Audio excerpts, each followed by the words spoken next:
16 aprilie este o zi de mare sărbătoare în multe case din România, unde se marchează înălțarea Domnului. Este o sărbătoare acasă și la doamna Mihaela Rizon. Ea are cea mai frumoasă meserie din lume, aceea de a face bine oamenilor, adică este medic. În plus, de asta este și un excelent pictor. Astfel, din mâinile sale nu ies doar oameni fără dureri, dar și tablouri încântătoare.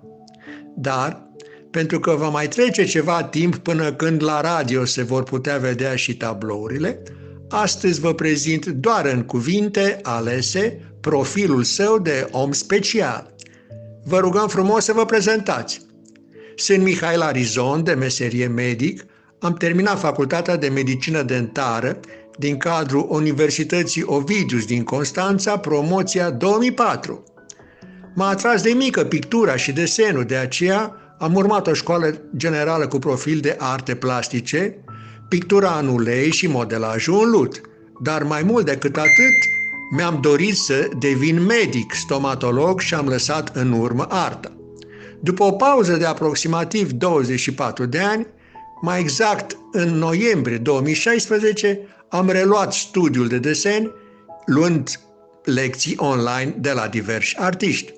De puțin timp am fost admisă în Asociația Artiștii Dobrogeni Constanța. Cum a fost în 2022 pentru arta dumneavoastră?